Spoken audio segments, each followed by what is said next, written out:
Nous sommes confrontés à un complot où le malin s'efforce de contrôler même les élus. Il a de faux serviteurs qui travaillent pour inverser la parole de Dieu, faisant du bien le mal et du mal bien. L'ennemi est rusé, il travaille pour garder le croyant dans l'ignorance. Il y a beaucoup de choses que les croyants font par ignorance, pensant qu'ils ont l'approbation de Dieu. Beaucoup vont à l'église et vivent une vie chrétienne où ils pensent que le Seigneur est avec eux, ils pensent que le Seigneur approuve leur vie et est d'accord avec la façon dont ils le servent. Et l'ennemi qui est rusé s'assure qu'il continue à penser de cette façon, afin qu'il continue sur cette voie. Les anges déchus travaillent pour que le croyant ne remette pas en question sa vie et sa marche devant le Seigneur, pour que ce jour-là le Seigneur lui dise « Je ne t'ai jamais connu, éloigne-toi de moi, serviteur de l'iniquité ». Frères, nous devons toujours nous remettre en question et remettre en question la façon dont nous marchons avec le Seigneur constamment, nous examinant et renonçant devant le Seigneur de peur d'être disqualifiés. Les anges déchus s'efforcent de nous satisfaire dans l'ignorance.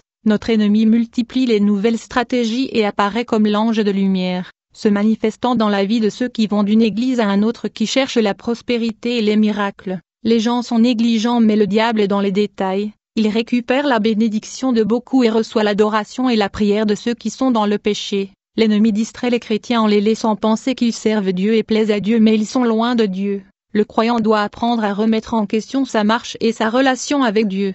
Une fois que nous aurons compris le niveau de contrôle et l'emprise avec laquelle le prince de ce monde a gouverné ce royaume, nous réaliserons à quel point le Seigneur nous a vraiment aimés et nous protège. Frères, si vous connaissiez la réalité de ce monde, vous béniriez le Seigneur pour son protection. Je n'essaie pas d'intimider le croyant mais de lui faire comprendre le type d'environnement dans lequel nous vivons, et le degré de contrôle et le niveau d'emprise de Lucifer dans ce monde est au-delà de l'imagination. Quand les gens disent que sans Dieu nous ne pouvons rien, ils ne connaissent pas la profondeur de cette déclaration, et elle ne doit jamais être prise à la légère. Les habitants de la terre ne comprennent pas le niveau de danger permanent auquel ils sont confrontés tous les jours. La guerre est permanente et 24 heures sur 24. Mon frère, sachez le danger auquel vous étiez confronté alors que vous traversiez la route aujourd'hui. Il y a tellement de choses qui se passent derrière le voile des yeux physiques. Le monde est sous l'emprise du malin. Ce qui signifie que tout dans ce monde possède sa signature et sa main dessus, tout est pour lui. Les gens essaient de minimiser le danger mais c'est une erreur. Il y a des pays en Afrique où les gens minimisent la dernière maladie qui a frappé le monde simplement parce qu'ils ne savent pas la destruction que cette pandémie a causée au reste du monde. Si les Africains étaient touchés comme les autres, ils se rendraient compte que le Seigneur a épargné le continent africain de cette calamité. Si cette maladie a été impuissante en Afrique, c'est à cause de l'intervention de Dieu. Mais ce n'est pas le cas, je veux dire que la maladie n'est pas anodine. Chaque fois que je viens témoigner, ma femme ne l'aime pas parce qu'elle connaît le danger d'exposer l'ennemi. Quand nous venons à Christ, le diable s'éloigne de nos vies, mais il n'est pas loin de nous parce qu'il va rôder autour de nous. Ce rôdage est parce qu'il s'attend à ce que nous lui ouvrions la porte pour qu'il vienne à l'intérieur. Il veut être avec nous, il ne veut pas se séparer de nous, il travaille pour nous contrôler. Frères, il y a des gens qui sont nos frères et sœurs de sang, oncles et tantes, neveux et nièces, mais ils sont des démons. Cela se passe dans beaucoup de familles de la terre mais les gens sont complètement inconscients de cette réalité. Lucifer se plaint toujours qu'il ne contrôle pas complètement le monde à cause des chrétiens et parce que Dieu les protège.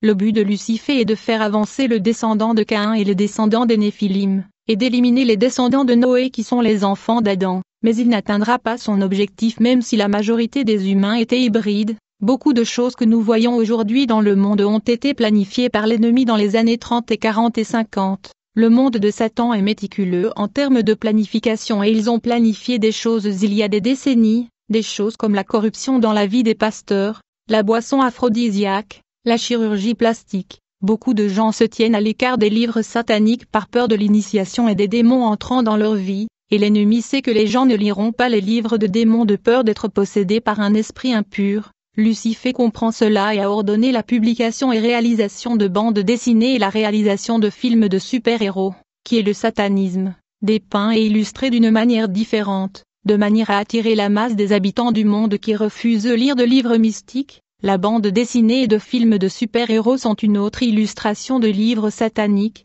où les fans lisent et regardent les royaumes invisibles et le multidimension des anges déchus et leur pouvoir. Quand les gens regardent des films de Marvel et DC, ils sont initiés à travers ces films et dessins animés sans le savoir. Frères, la façon dont vous voyez le dieu du tonnerre Thor, avec beaucoup de cheveux et sa longue barbe, c'est exactement comme ça qu'il est dans le monde des esprits avec son marteau. Thor apparaît exactement comme Samael, quand il apparaît comme l'ange de la fureur. Grâce aux bandes dessinées et aux films de super-héros, Lucifer présent à l'humanité ses royaumes et le monde spirituel, et à quel point ces anges comme Apollos sont puissants, et comment ils fonctionnent, et à travers le film, les gens entrent en contact avec ces démons. L'ennemi est rusé. S'il devait vous apporter un livre occulte, vous refuserez de peur d'être initié au satanisme. À la place, l'ennemi a apporté à l'humanité un contenu de bande dessinée qui montre les pouvoirs des anges déchus et des films de super-héros.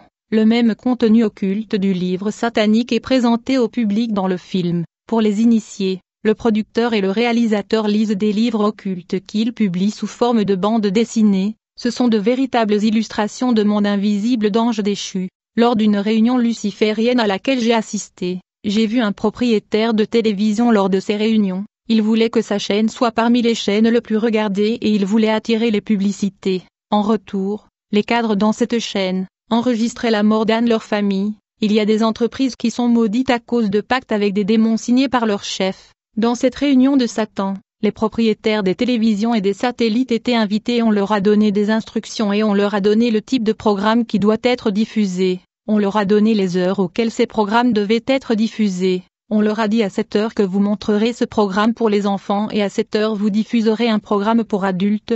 Aujourd'hui les enfants regardent des dessins animés magiques, comme le miraculeux, qui favorise l'utilisation de la baguette magique. Plus les enfants regardent ces dessins animés, ils se familiarisent avec le satanisme. Nous savons que les enfants ont tendance à capturer des choses. Ces dessins animés et ces films sont initiatiques. Le malin veut tout contrôler et pour tous lui appartiennent. La technologie et les médias emprisonnent le monde dans une pyramide et un cube. Dans la hiérarchie satanique, chaque ange a une attribution spéciale, et il y a un calendrier avec des vacances dédiées aux anges déchus. Au mois de juillet, la déesse Cybèle rassemble des pasteurs du monde entier pour des instructions sur la séduction, les péchés sexuels et la tromperie. Il y aura plus de faux pasteurs vendant de l'huile et de l'eau. L'ennemi a accéléré son action, même s'il enregistre des dégâts et il est toujours sur une grande conquête. Maintenant il est furieux en s'attendant à renverser la défaite enregistrée. La déesse Minerva, qui est la déesse de la sagesse et de l'intelligence. Dans l'occultisme on nous a appris quand Salomon a demandé la sagesse de Dieu.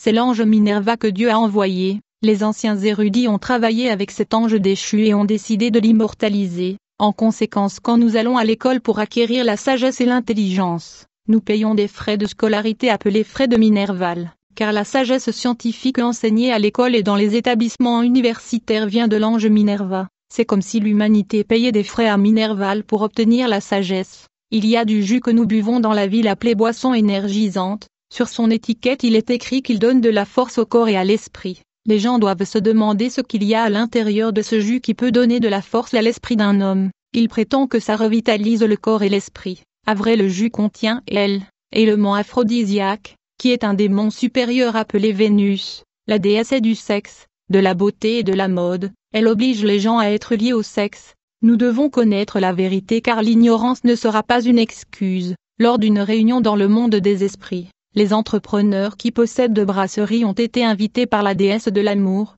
qui leur a dit, cette année, je veux que les gens soient plus dans l'immoralité sexuelle, vous allez faire de la bière dans laquelle vous allez insérer l'élément aphrodisiaque, qui stimulera le désir sexuel chez les gens qui vont boire vos boissons. Chaque fois que les gens boivent vos bières, ils doivent se précipiter pour avoir des relations sexuelles, en conséquence l'impureté sexuelle augmentera et vous augmenterez vos profits. Nos chimistes sont disponibles pour concevoir ces formules aphrodisiaques pour vous. La déesse de la séduction veut la prolifération d'immoralité sexuelle. Aphrodite contrôle le salon de beauté, l'esthétique. C'est pourquoi le Seigneur s'est levé contre la parure. Cette déesse qui domina dans la Grèce antique et s'est relevée parce que c'est son temps et le temps de la fin. Sur invocation, elle apparaît avec beaucoup de cheveux, des boucles d'oreilles qui ont une pierre précieuse, qu'elle a fait descendre du ciel quand ils ont été chassés. Sous le règne de la déesse Aphrodite il y a aussi la déesse Kama Sutra, qui est responsable de toutes les positions sexuelles. Une célébrité nationale a rendu hommage à cette déesse Kama Sutra dans sa chanson appelée Chaise électrique, et il est rapporté que cette célébrité a d'étranges relations sexuelles avec des femmes. Lorsque vous accouchez un bébé grâce à des positions de Kama Sutra, elle va posséder l'enfant. Cette déesse rend les hommes qui travaillent avec elle infatigables au lit et leur organe s'agrandit grâce à elle. Nous devons être très prudents avec l'argent. Il y a l'argent occulte venu dans ce monde pour une mission spécifique et cela appartient au diable donc nous devons prier pour de l'argent. Nous connaissons le démon supérieur appelé Mammon. Dans l'occulte il représente la richesse, l'argent et la cupidité. Il a de nombreuses légions de démons dans sa direction. Il est le démon qui non seulement donne de l'argent mais travaille pour mettre le désir d'argent dans le cœur des gens du monde. Il pousse même les gens à utiliser de moyens illicites pour obtenir de l'argent. Cet ange déchu rend des comptes à Lucifer et travaille pour insérer dans l'esprit des hommes d'obtenir de l'argent en utilisant tous les moyens nécessaires. Tous les moyens sont bons mais l'essentiel est d'avoir de l'argent, et nous voyons des gens faire tout leur possible pour obtenir de l'argent même en utilisant des moyens interdits. Mammon pousse les gens à mentir pour avoir de l'argent.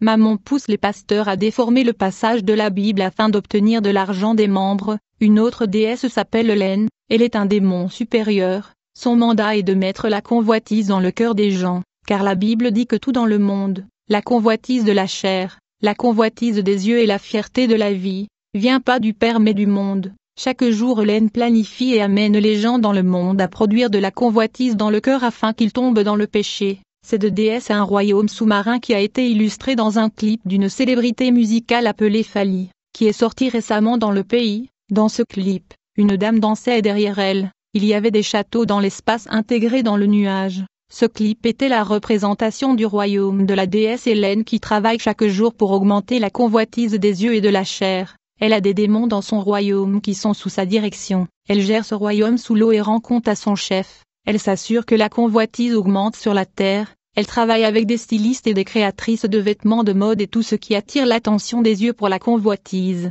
Elle a envoyé sur terre ces démons qui poussent les gens à s'habiller pour attirer l'attention et générer la convoitise. Chaque fois que les dames s'habillent de manière provocante et lorsqu'elles sont réprimandées, elles ont tendance à réagir avec colère en disant que c'est ma vie. Ces réactions sont en fait l'esprit envoyé par Roland qui rapporte l'augmentation de la convoitise à la hiérarchie satanique. Une autre déesse s'appelle Nek, qui travaille dans le sport en termes de vitesse. Quand on la rencontre elle n'est pas vraiment gentille de toute façon, on s'habille tous en Nek, mais c'est un esprit méchant. Le logo du jeu olympique est son symbole. Quand l'enfant vire marque Nick, elle est tracée et localisée et peut être atteinte par l'ennemi. Cette marque permet à l'ennemi de tirer et d'atteindre le chrétien. L'homme qui a conçu ce vêtement n'était pas un homme animal. Il savait que chaque secteur de la vie humaine est contrôlé par les dieux et les déesses. Il a ensuite signé une alliance avec cette déesse et il a dédié son vêtement à la déesse. À la suite de la consécration, son vêtement porte le nom de cette déesse appelée Nek. Il y a un esprit derrière ce nom. Ce qui compte n'est pas le vêtement mais l'esprit derrière le vêtement. Les stylistes veulent que leur marque devienne mondiale et ils signent des pactes avec le démon. Leurs vêtements portent le nom des dieux et de la déesse auxquels ils les ont dédiés. En retour le démon va promouvoir cette marque afin de la rendre mondiale et le vêtement ne se retirera pas du marché puisqu'il était devenu la propriété de la déesse Nek. L'ancienne déesse a trouvé dans ce vêtement le moyen d'atteindre les élus, car lorsque cet homme signait le pacte avec le démon Nek, lui a-t-il dit, quiconque est un bétail et un homme animal et porte notre marque, vous avez la légalité d'être et d'atteindre sa vie et de le détruire, car il porte votre nom et votre esprit. Il y a un esprit derrière le nom. L'archange Baal contrôle les gens qui ne sont ni froids ni chauds. Les gens qui ne sont ni froids ni chauds n'appartiennent ni à Dieu ni à Satan, mais quand ils meurent ils deviennent la propriété de Satan. Ils seront vomis par Dieu à cause de la double vie et du double esprit. Vous ne pouvez pas être au milieu et vous ne pouvez pas servir deux maîtres, vous devez en choisir un et rejeter l'autre. Il y a des pasteurs qui n'appartiennent ni à Dieu ni à Satan car ils ne sont ni froids ni chauds. Ils prient et prêchent les gens mais à la fin le Seigneur leur dira, partez. Je ne vous ai jamais connu serviteur de l'iniquité, ce sont des hypocrites. Ils se réveillent le matin et ne prient pas et trouvent cela normal. Ils traitent les autres comme s'ils étaient plus saints en bonne relation avec Dieu. Ils disent que je ne suis pas comme celui-ci ou celui-là pensant qu'ils vont au ciel. L'ennemi les garde dans cette double vie d'hypocrisie parce qu'ils sont dans le péché caché. Ils ne respectent pas les règles du Seigneur ni son commandement. Nous avons affaire au prototype de l'enfant prodigue, mais dans le monde satanique, l'ennemi travaille et se concentre sur l'enfant qui reste avec le Père, pas sur l'enfant prodigue qui est déjà perdu. Beaucoup ne sont pas le fils prodigue parce qu'ils sont dans la maison du Père mais leur comportement est visé par l'ennemi. On a vu la réaction de ce fils quand son frère qui était perdu est revenu, il y a eu de la colère et de la jalousie.